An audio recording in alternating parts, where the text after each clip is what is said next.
Welcome back to Big Board. It's been a hot minute, but I've been playing a little Lake Trasimene, or Trasimene, depending on where you're from. Umbria, right, in Italy. Back in the day, Second Punic War. That's a great Battles of History title from GMT. It's the SPQR module. There are a number of editions of release. However, this happens to be C3I Magazine number 35, special map, a couple extra counters, cool little scenario. If you're familiar with the Second Punic War, you'll know that Hannibal was a bit of a dog and enjoyed ambushing like so, making life difficult for the Romans, catching them off guard, and basically demolishing multiple armies and legions and all that sort of fun stuff until the Fabian strategy kicked in, and then life changed for Hannibal. Lots of politics back in the home front, and ultimately he won the battles, lost the war. Scipio intervenes, does his thing, and the world is a different place or something like that. But that's not why I'm here. I'm not here to talk about the particular scenario. I'm here to talk about the rules a little bit because I need some help. I've done a quick skim of the rules to try and work out what's going on here, but I think I'm making a mistake. And that's why I'm hoping that if you play Great Battles of History, you'll watch this scenario, or if you don't play it, you know someone who does, and you'll kindly ask them to watch it. And I'm going to try and keep this video very brief and just ask a couple of quick questions. So I've got these prefects and tribunes, and they're in zones of control of the enemy. And based on what I'm reading in the rules, if you're in the zone of control, you cannot issue a line command, but you can issue individual commands for shock attack, i.e., and that is all. I don't believe you can issue movement orders or anything like that. And in fact, I can't even move myself out of this zone of control here. Let's zoom in a little bit and we'll focus in on this one guy to demonstrate what my concern is, right?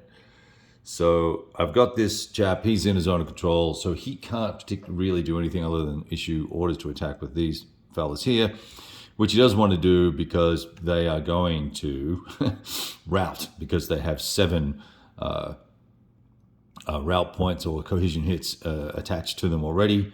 They're in a bit of a spot of bother there.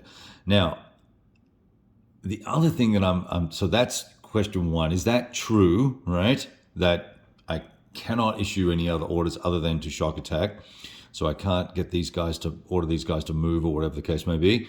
And secondarily, all these folks are in column, right? I'll move the marker. All these guys are in column because they're marching along, got ambushed, had to stay in column until the enemy was within 3 hexes.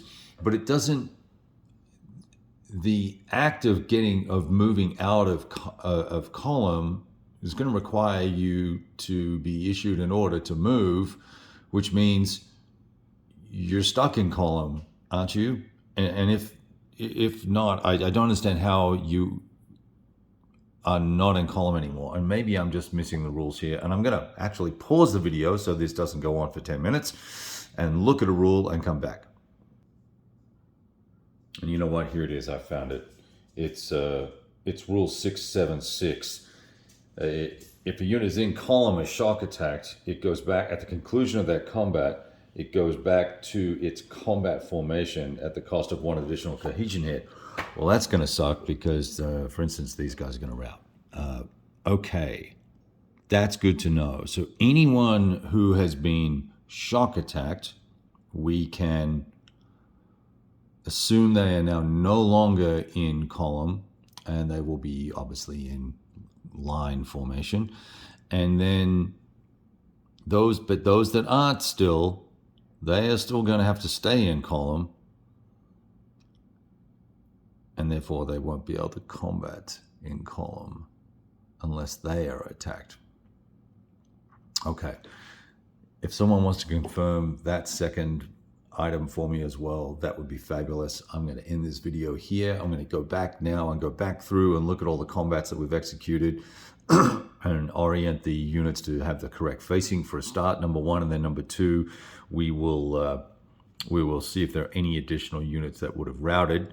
We're currently, we need to get to something like 190, I think it is 190 odd route points before it's game over for the bad guys, for the Romans, assuming they're the bad guys in this particular instance. But I think we're at 90 something. So we've got another 100 to accumulate yet. So there's obviously a significant amount of damage that the Romans are going to take before they crack here. And you can see all the units off board that I've got route markers on just because. All right.